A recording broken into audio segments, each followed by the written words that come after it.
He was a living legend. The yellow jersey is owned by only one man, Lance Armstrong. First he beat cancer, then Lance Armstrong set about dominating the world of cycling. I won the Tour de France 7 times. But as well as the success, there was suspicion. How many times do I have to say it? If it can't be any clearer, then I've never taken drugs. After years of allegations and denials, the truth was finally exposed. The champion was a fraud. The UCI would strip him of his 7 Tour de France titles.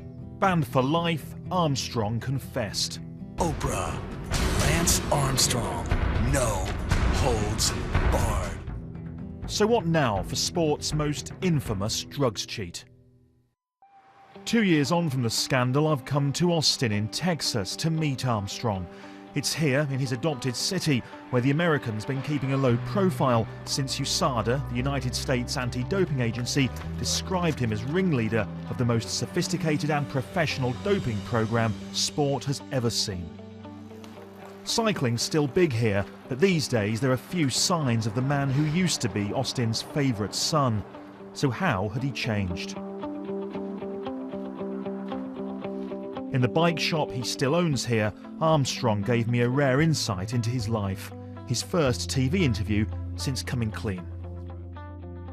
Lance, it's been 2 years now since you confessed to doping. What's the time been like since then for you? The fallout has been heavy. I mean, maybe heavier than even I thought.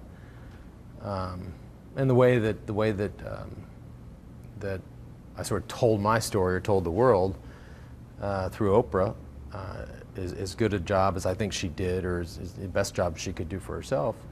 You know, it was pretty brutal afterwards. So it's been tough. It's been trying. It's required some patience, but it seems like there's some light at the end of the tunnel.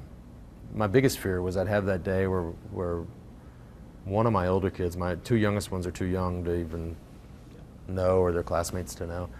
But you'd have that day where a 13-year-old or a 15-year-old would come home and just be in pieces. Dad, I heard this in the hallway, or I read this on social media, or is this true, or yeah, I mean, that would rock me. It's a tough situation. I put myself in the situation, but I have a few things that I have to think about. I mean, I have 5 children. I have a significant and incredible woman in my life that is the mother of 2 of my children. I have what I view is, at 43 years old, I have, I don't know, hopefully another 40 years at least. Maybe I'm not even halfway. So I have another phase in my life that being a recluse or clamming up wouldn't help any of that. Our lives went from 100 miles an hour down the highway where you're supposed to go 55. They went to 10. I didn't like 100. I hated 100. I don't really like 10. I'd be happy with like 5 under, like 50, 55 maybe. You said you didn't cycle anymore, go on group rides. Have you fallen out of love with cycling? The last ride that I ever did was a big ride in Southern California, November 5th. And it's always the same vibe. Like, I roll up, and it's sort of like, oh, cool, Lance is here. And then it's like, wait, I don't know if that's cool. And then they look around, and they're like, is this cool? And then they check with each other. And then ultimately they settle on some place where it's like, yeah, I guess it's cool. But it's, listen, I don't need to walk into a place where everybody's, you know, getting me off. I mean, I don't need that. But nobody wants to walk in that room where everybody looks around and it's like, so maybe we're just not there yet.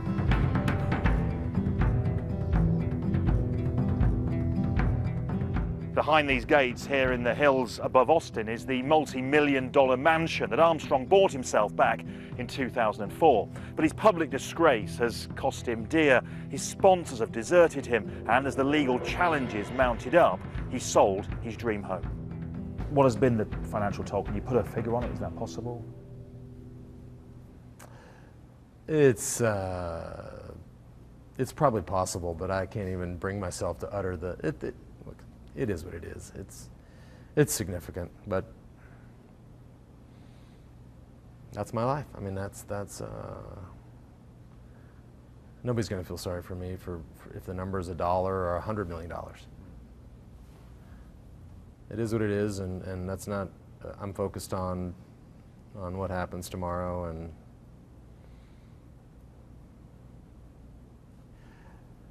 you know, for me, life is it's still it's thinning out, but there's still those things hanging over me that I need to get rid of, and I look forward to a time where, you know, lawyers aren't on the top 3 calls every day, and you know, kind of all you care about is how your kids are doing in school, and you know what their weather's like, and you know, the great day you had with your family, or what. I mean, those are the things that that I need to get back focusing on. I mean, I would love at some point to be in a place, and again, I may never be here, to help people.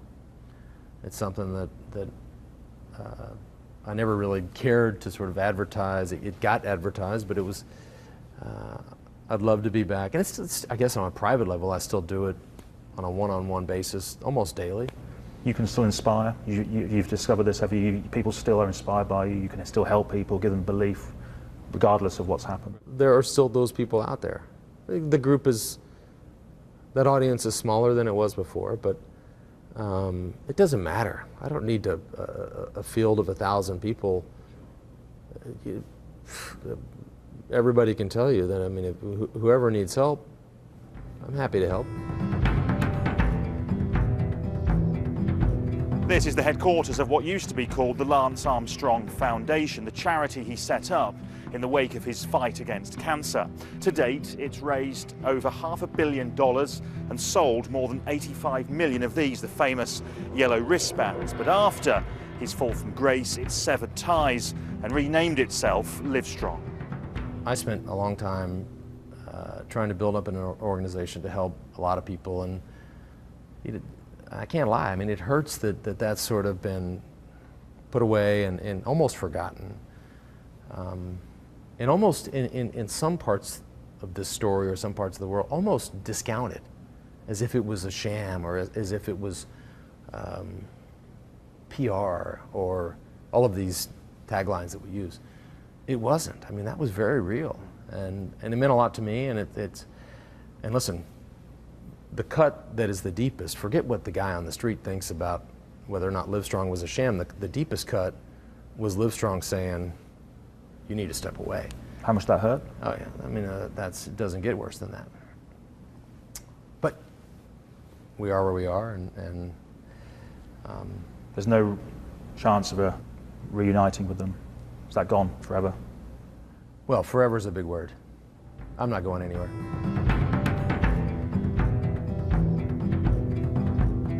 2 years after he confessed to doping here in Austin, Lance Armstrong is now taking his first tentative steps towards what he hopes will be a public rehabilitation. What many Americans want to see is evidence of genuine remorse, but when it comes to his use of performance-enhancing drugs, some may be disappointed. When it comes to the doping, would you do it again? You know, if I was racing in 2015, no, I wouldn't do it again, because I don't think you have to do it again. If you take me back to 1995, when it was completely and totally pervasive, I'd probably do it again. People don't like to hear that. But that's the honest answer. Yeah, that's the honest answer. But it's an answer that needs some explanation, and it's. I mean, I look at everything. You know, when I made that decision, when my teammates made that decision, when the whole peloton made that decision, like we get it. It was a bad decision in an imperfect time, but it happened. When Lance Armstrong did that, I know what happened because of that. I know that.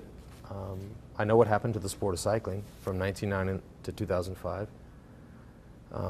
I saw its growth. I saw its expansion. I know what happened with the industry, the cycling industry. I know what happened to Trek bicycles, 100 million in sales to $1 billion in sales. Yeah. I know what happened to my foundation, from raising no money to raising $500 million, serving 3 million people. Do all those people want to, do we want to go make a different decision? Do we want to take it away? I don't think anybody says yes.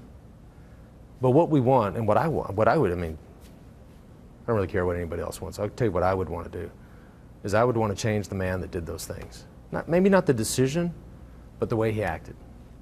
The way he treated other people, the way he just couldn't stop fighting. It's great to fight in training, great to fight in the race. But you don't need to get in a press conference or an interview or a personal interaction and fight. I mean, I'd be fighting with you right now. I would be taking you on. You know, that's the man that really needed to change and can never come back.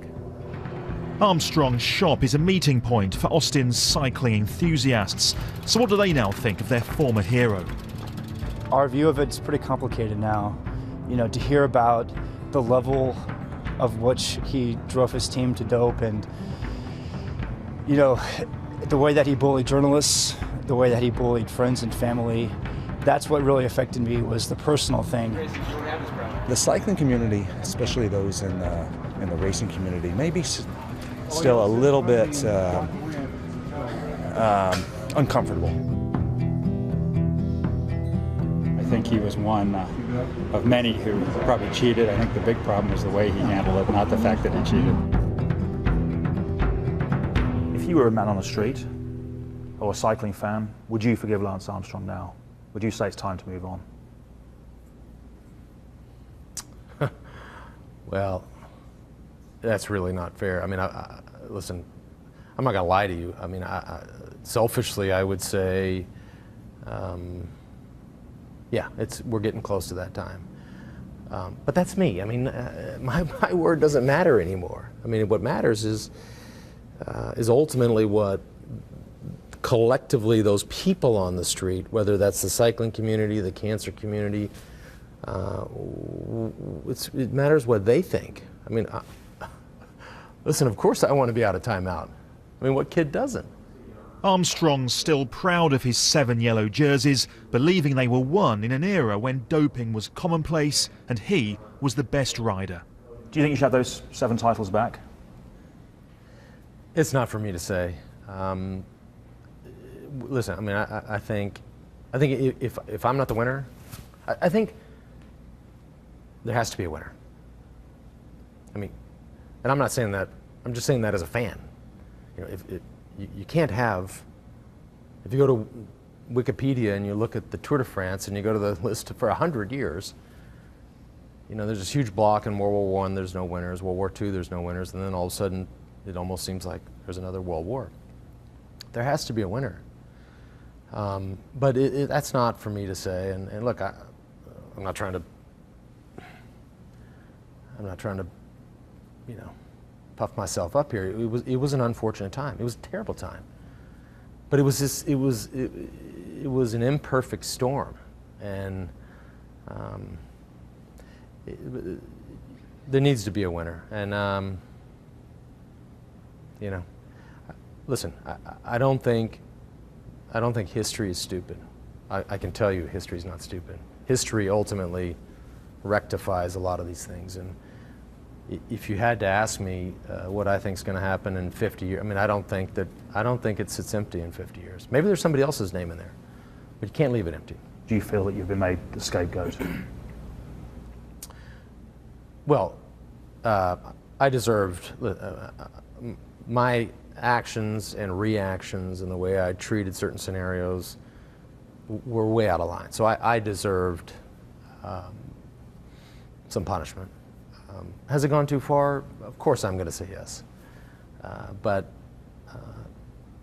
there's a lot of people that say it hasn't gone far enough.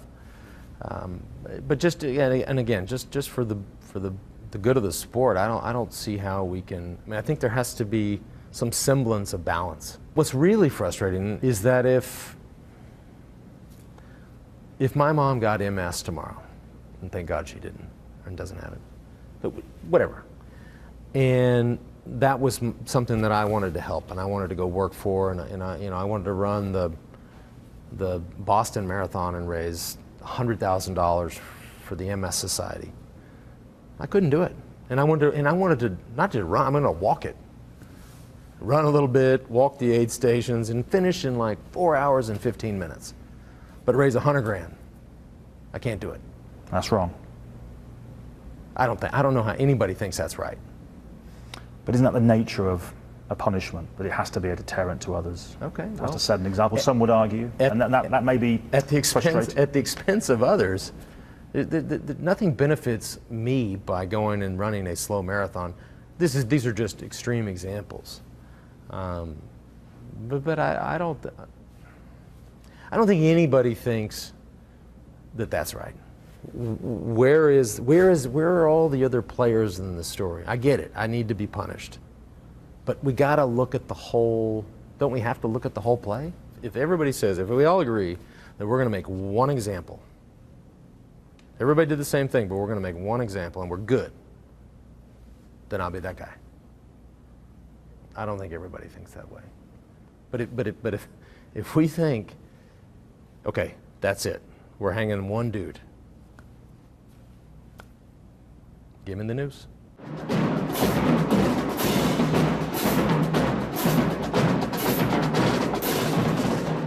Austin's been celebrating the inauguration of a new Texas governor. It wasn't long ago that Lance Armstrong was linked with that job, but since his public disgrace, of course, that's become unthinkable.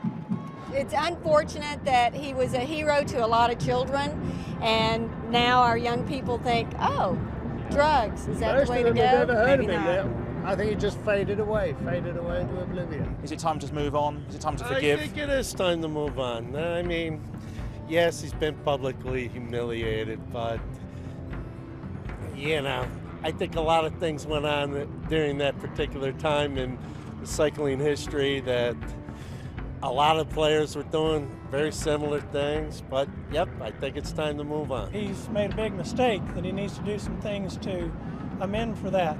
And if he were to do that, that would probably raise his esteem quite a bit in the eyes of everyone, not just in Texans.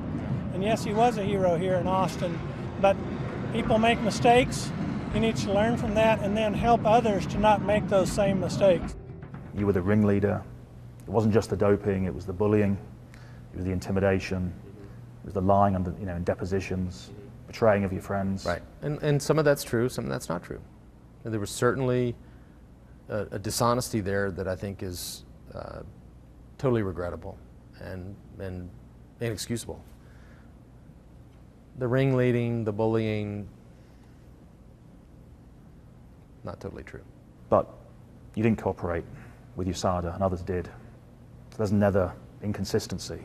Had you done so, maybe you would have had a 2-year ban or a 6-month ban, who knows? But we don't know because you didn't cooperate. Right. So I know, and it's a great question. USADA would tell you, which we've all heard 1,000 times, we gave Lance Armstrong the same opportunity as everybody else. We've heard that. Well, if you go ask George Hincapie, Christian Vandevelde, Dave Zabriskie, Tom Daniels, any of them, they're going to tell you how it went. The call goes like this: you're not getting punished. Here's what we need to hear. I never got that call. Armstrong's met with the Cycling Independent Reform Commission, or CIRC, set up by the UCI, the sports world governing body, to investigate the era of doping. With a report due in a few weeks, he faces a nervous wait to see if it recommends that his ban is reduced. have you gone further with CIRC, with the UCI's independent commission investigation than you did with Oprah? Have you given them more details? They've asked me to not sort of share specific details of the two meetings. But at this point, I mean, I think it's safe for me to say, and with respect to them, whatever questions they asked, I told. I mean, I was totally honest, and I was totally transparent. I'm not, at this point in my life, I'm not out to protect anybody. I'm out to protect 7 people, and they all have the last name Armstrong. We're in this situation because the United States of America and the Department of Justice and the FTA and the federal agents compelled people with the threat of prison time to answer questions. So that's an awfully Aren't we in this situation because you cheated, ultimately? Mm-hmm. Oh, we all did. Some would say that that's the real reason we're in the situation. Who, me or all of us? Well, you and others, yeah. It's, Right, it's not the fact that people went after them and tried to get them to tell the truth. It was the fact that this happened in the first place. That's the core reason why this happened. Of course, but I don't think anybody else from that generation, had the federal agents standing at their door with a badge and a gun saying, "You're going to answer my questions." Honestly, in the last 2 years, I don't know that I've done or not done something that I said I would do. I've made good on everything I said. I felt, we've talked about the International Commission. I said I'd be the first guy through the door. I did it. Yeah. I was, for 15 years, I was a complete asshole to a handful of people or a dozen people. I said I'm going to try to make it right with those people. And anybody that gave me an audience, I was there. Having retired after his 7th Tour de France triumph in 2005, 4 years later, Armstrong made a surprise comeback. 09-10, you said that you weren't doping. Do you stick with that? You maintain that's the case? Absolutely. Does it hurt when people say he's lying? You know, on that, I have patience on that. I got patience on that because we are going to be at a time and place where there is a rock solid test for transfusions. And the first person that they're going to say, well, let's test your samples, is Lance Armstrong, is me. And I'll say, okay. How much do you regret coming back in 2009? A lot. Why? Because you got caught as a result? No. Well, I did get, it was the bridge to the past. If I don't come back, the bridge isn't there. The view over the water is too far. The comeback was the bridge. But that was my decision. And so I have to be responsible for that. But it was one of the biggest mistakes in my life. And I don't have a good reason for why I wanted to come back. I don't have a good reason at all. But without the comeback, we are not sitting here having this conversation. That will reinforce, Lance, some critics who would say you're sorry for getting caught, not for doing it in the first place again. And they would argue, that's the lack of contrition. They want you to be sorry for doing it in the first place, and without that, they're going to be reluctant to move on and forgive. Do you understand that? I get that. Listen, I think all of us, if I go back to 1995, and some started earlier, some started a little later, but let's use that as ground zero. I think we're all sorry. And you know what we're sorry for? We're sorry that we were put in that place. None of us wanted to be in that place. We all would have loved to have competed man on man. Bread, water, naturally clean, whatever you want to call it. We're sorry. Yeah, we're sorry. We're sorry that we were put in the place and we all looked around as desperate kids and thought, God, I got to go back to Plano and maybe go back to school or get a job or work in a bike shop or work in the factory, or a kid goes back to East Europe, or a kid goes to Australia, or a kid goes back to the fields of France. Anything wrong with that, though? What's wrong with that? I mean, yeah, you go back and, okay, you don't have the glamorous career and the millions, but at least you have your integrity. Well, maybe not. I know very few people that are left with their integrity then.